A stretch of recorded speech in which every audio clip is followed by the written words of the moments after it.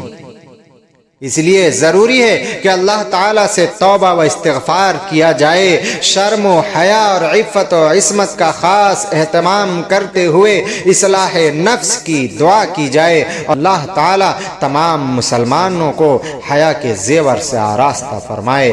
آمین یا رب العالمین، وآخر دعوانا ان الحمد للہ رب العالمین۔